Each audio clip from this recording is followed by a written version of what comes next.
So the VINwiki cannonball community, in our friend group, we're usually the ones with the bad cars. It's some pre 83 junker that we run in the Southern Classic or US Express or something, or it's some beater car with a 50-gallon gas tank in it that we've skyrocketed across the country at some breakneck speed with a bunch of wires and countermeasures screwed to the dashboard. Like, these are not the kind of cars that normal people drive.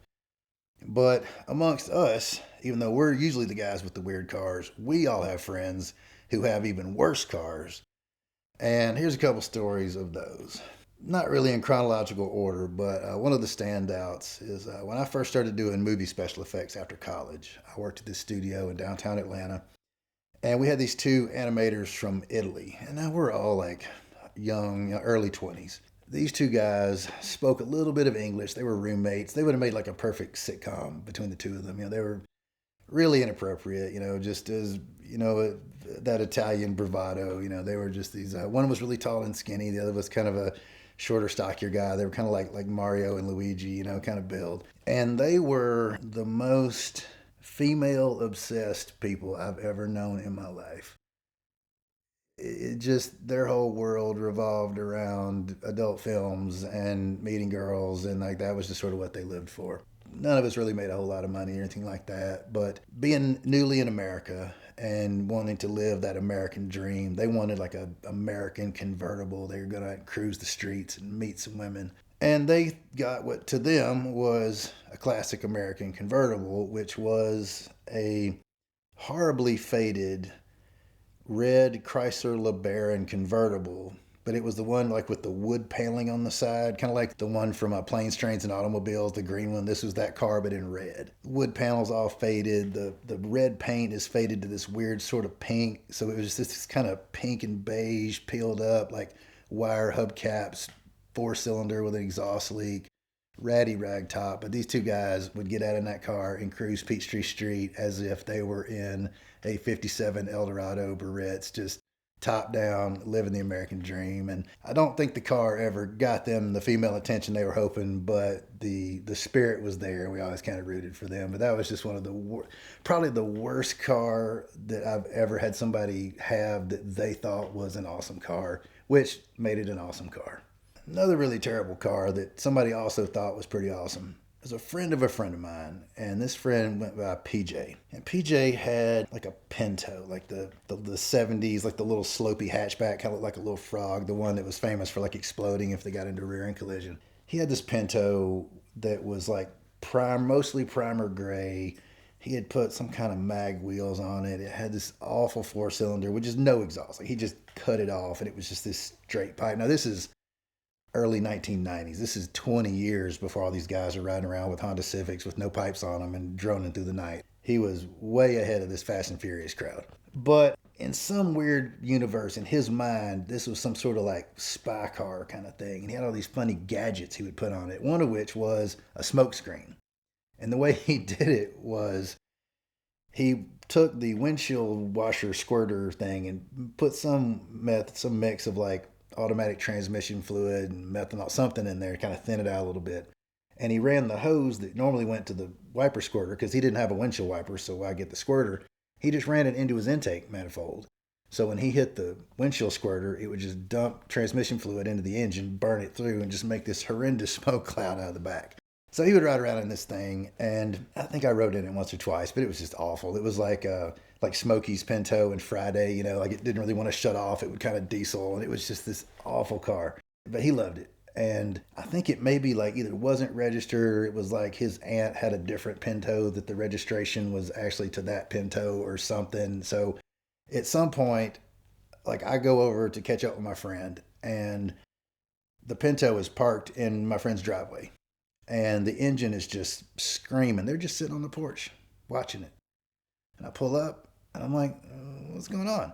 They're like, well, the cops pulled me over for the smoke screen, and they worked out the registration, and essentially I can't ever drive this car on the road again. So we're just going to blow up the motor. I'm like, that's what you're doing? Like, yep, there's a cement block on the gas pedal. It's in park. We're just sitting here watching it scream. And sure enough, so I just sat down with them, and we all just sat there and watched for longer than you would think. This little Pinto 4-cylinder just Ran at red line until finally it sort of unceremoniously just sort of popped and sputtered and ran to a halt, and all the fluids dumped out, and they pushed it off behind the barn with the tractor, and that was the end of the spy car Pinto. One of the funnier demises, however, of a really awful car happened when I was in high school. Now, I had this friend, Tommy, and Tommy and I used to ride dirt bikes together when we were younger. We got to high school, friends groups kind of drifted apart into different friend groups, but we were still cool.